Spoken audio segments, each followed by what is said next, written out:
तो आज का टॉपिक हमारा काफ़ी ज़्यादा इम्पोर्टेंट होने वाला है क्योंकि यही मेन टॉपिक है मोशन का जिसमें हम पढ़ेंगे 3 इक्वेशन के बारे में। चलिए तो शुरू करते हैं। सबसे पहले मोशन आपको पता है मोशन 2 तरीके के होते हैं। कौन कौन से? एक होता है यूनिफॉर्म मोशन और एक होता है आपका नॉन यूनिफॉर्म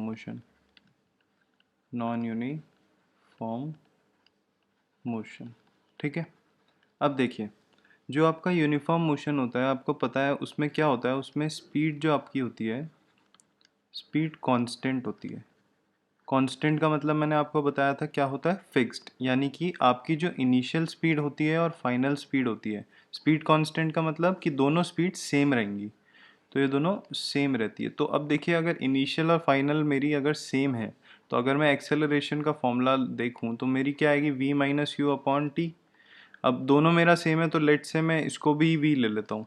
तो मेरा क्या आ जाएगा, v minus V divided by T. तो मेरा एक्सेलरेशन क्या आ गया, overall zero. Zero upon T is zero. ठीक है, तो ज़ीरो आ गया। तो मेरा यहाँ पे जो एक्सेलरेशन होता है वो ज़ीरो के बराबर होता है। तो इसीलिए आपको पता है कि यूनिफॉर्म मोशन में आपने जितने भी अभी तक फॉर्मूले करे हैं 8th क्लास तक, वो अभी तक आप जो फॉर्मूला यूज़ करते थे, speed equals to distance upon time, वो सिर्फ और सिर्फ यूनिफॉर्म मोशन के लिए होता है। क्यों? क्योंकि यहाँ पे एक्सेलरेशन की वैल्यू ज़ीरो होती है, डिस्टेंस अपॉन टाइम। बट अगर हम नॉन यूनिफॉर्म मोशन की बात करें तो आपको पता है यहाँ पे क्या होता है, यहाँ पे आपकी स्पीड वेरिएबल होती है। स्पीड हमेशा चेंज होती रहती है। ठीक है, अब जब चेंज होती रहती है तो मतलब v और u सेम नहीं होंगे। तो मतलब कि जो आपका a की वैल्यू है वो a की वैल्यू ज़ीरो के बराबर नहीं होगी, मतलब a की कुछ ना कुछ वैल्यू होगी। अब जब a की कुछ ना कुछ वैल्यू होती है तो यहाँ पे आपकी 3 इक्वेशन आ जाती है कुछ ना कुछ फाइंड करने के लिए। ठीक है, तो जो सबसे पहले इक्वेशन है, ये तीनों इक्वेशन बहुत ज़्यादा इंपॉर्टेंट है। ये पक्का पक्का क्वेश्चन इसका आता ही आता है। इसकी डेरिवेशन भी आपके सिलेबस में है। ठीक है, तो सबसे पहली जो इक्वेशन है, इन तीनों इक्वेशन को पहले रट्टा मार लीजिएगा ढंग से, बिल्कुल। तो सबसे पहली जो इक्वेशन है वो है आपकी v equals to U plus A T. ठीक है, तो जो दूसरी इक्वेशन है आपकी s equal to U T plus half A T square. ठीक है, ये आपकी दूसरी इक्वेशन है, हाफ है। और तीसरी इक्वेशन है आपकी V square minus you square equal to 2as। ठीक है, तो ये तीनों इक्वेशन काफ़ी ज़्यादा इंपॉर्टेंट है। इनसे रिलेटेड न्यूमेरिकल, इनकी डेरिवेशन बहुत बार पूछा जाता है। मोशन चैप्टर इसी इसी 3 इक्वेशन में ही बेस्ड है। ठीक है, तो चलिए अब एक एक करके इनकी डेरिवेशन देखते हैं। अब देखिए, इनकी जो डेरिवेशन है, इनको हम क्या बोलते हैं, इनको हम बोलते हैं इक्वेशन ऑफ मोशन। ठीक है, तो आपकी इक्वेशन ऑफ मोशन की जो डेरिवेशंस है, इनकी जो डेरिवेशन है वो आपकी दो तरीके की है। एक तो है कि आप सिंपल एनालिटिकल मेथड और एक है आपका ग्राफिकल मेथड। ठीक है, तो जो आपका एनालिटिकल मेथड है, एनालिटिकल मेथड में हम बेसिकली मैथ्स के थ्रू हम प्रूफ करेंगे कि डेरिवेशन ये वाली कैसे आई, और ग्राफिकल मेथड में हम ग्राफ के थ्रू प्रूफ करेंगे। तो आज हम एनालिटिकल मेथड डिस्कस करेंगे, मैथ्स वाला। तो analytical derivation of 3 equation of motion. ठीक है, एनालिटिकल मेथड। ठीक है, तो ये आपका टॉपिक हो गया। अब देखिए, सबसे पहली इक्वेशन आपने क्या पढ़ी है?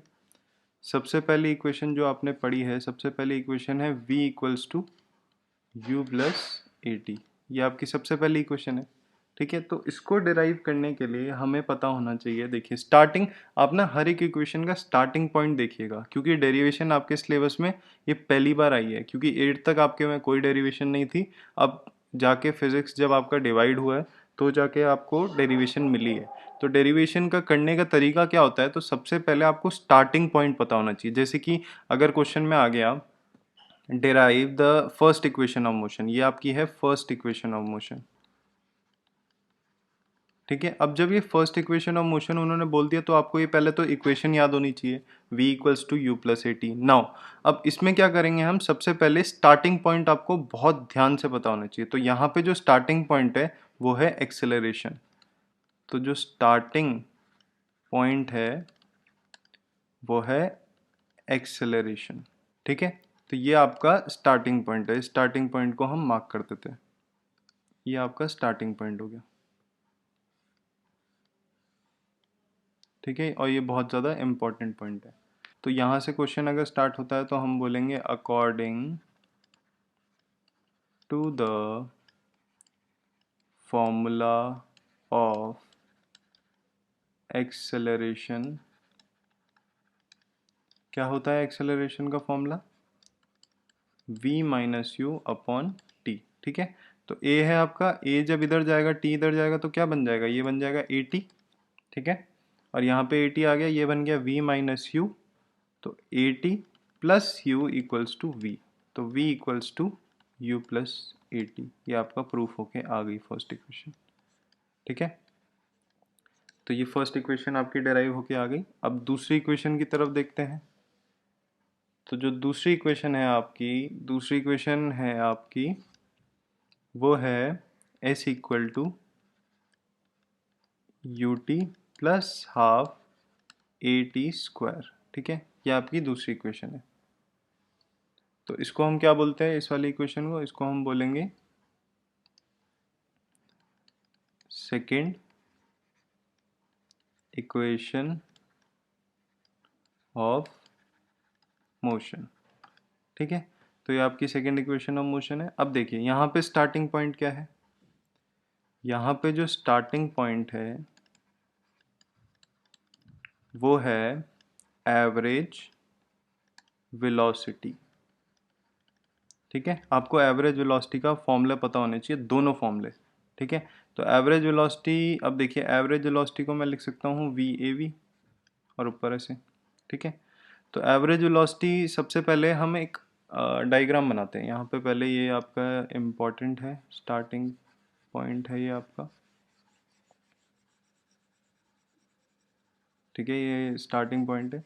तो अब हम एक डायग्राम बनाएंगे एक कार का, जो क्या कर रही है। सबसे पहले एक कार का डायग्राम या एक बॉल का बनाते हैं।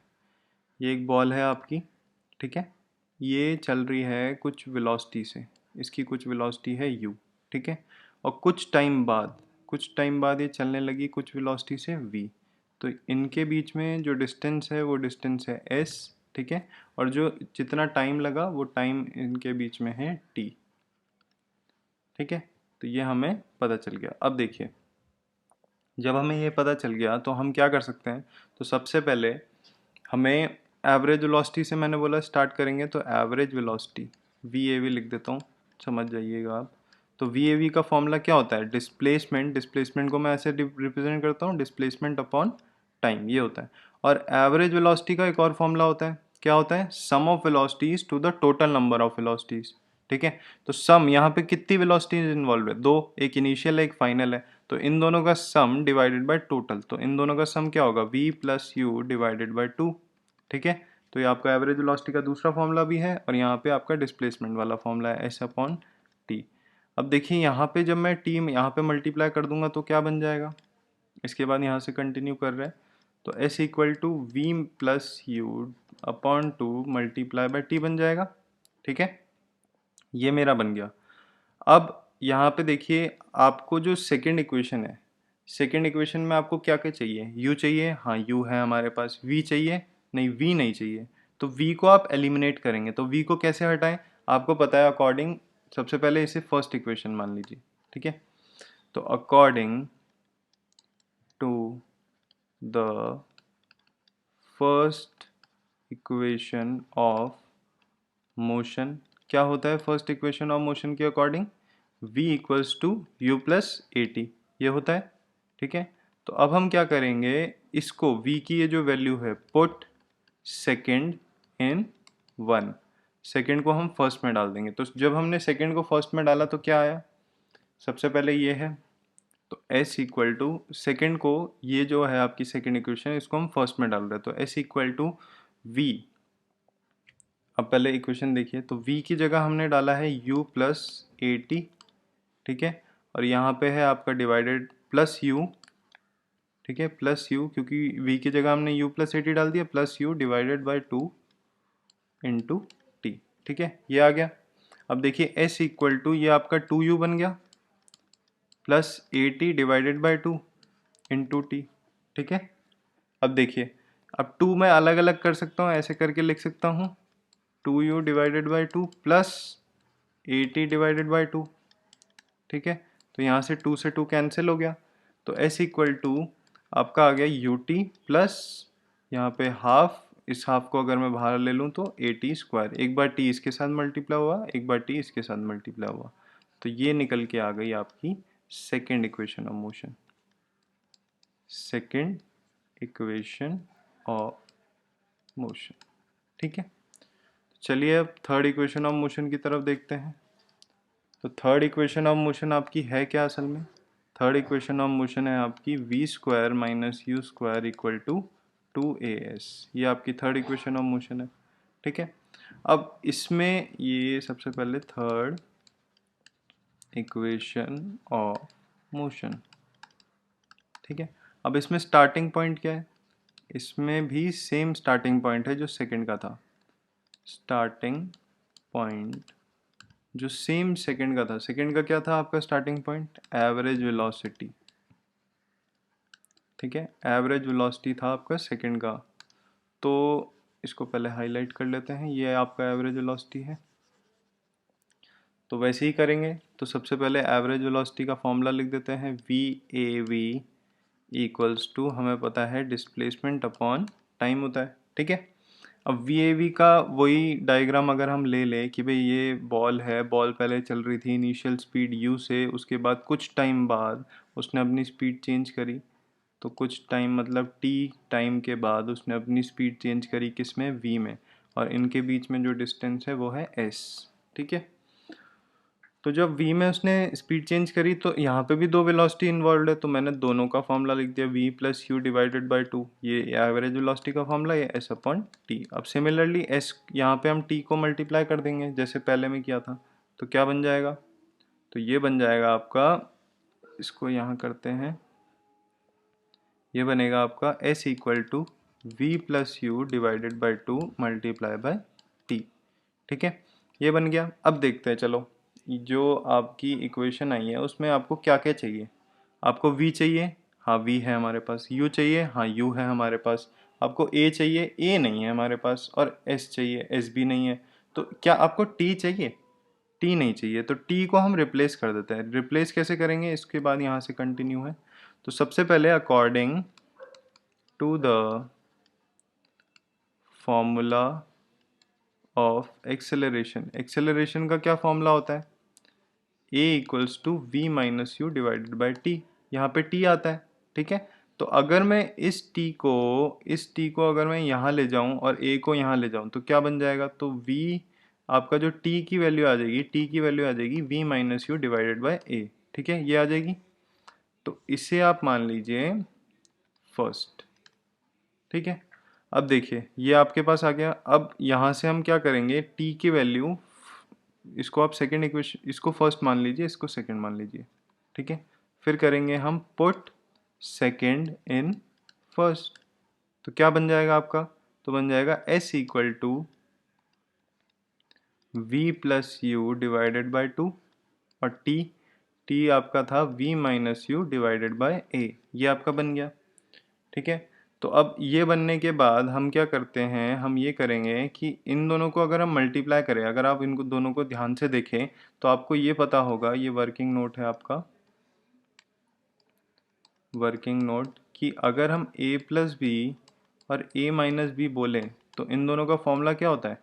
ए स्क्वायर माइनस बी स्क्वायर। ठीक है, तो उसी तरीके से अगर हम v प्लस यू और v माइनस यू कर रहे हैं तो इनका भी तो फॉर्मूला यही होगा, v square minus you square divided by 2a। अब 2a को अगर हम यहाँ पे भेज दें तो क्या बन जाएगा? तो ये बन जाएगा आपका v square minus you square equal to 2as, ये निकल के आ जाएगा। जब आप इसको यहाँ भेजेंगे तो पहले ये बनेगा यहाँ पे 2as equal to v square minus you square. अब इसको आप इस तरीके से लिख सकते हैं, तो ये आपकी निकल के आ गई third equation of motion, equation of motion. ठीक है, तो इनकी डेरिवेशन, ये अभी तो मैथ्स वाली हमने करी है, तो ये काफ़ी ज़्यादा इम्पॉर्टेंट है। तो आपका होमवर्क मैं इतना कुछ दे नहीं रहा हूँ, बस ये जो होमवर्क है रिवाइज डेरिवेशन, ये जो आज आपने डेरिवेशन करी है इनको 2 टाइम्स रिपीट करेंगे। ठीक है, एकदम बाय हार्ट कर लीजिए ये डेरिवेशन। ठीक है, तो चलिए आज की वीडियो के लिए बस इतना।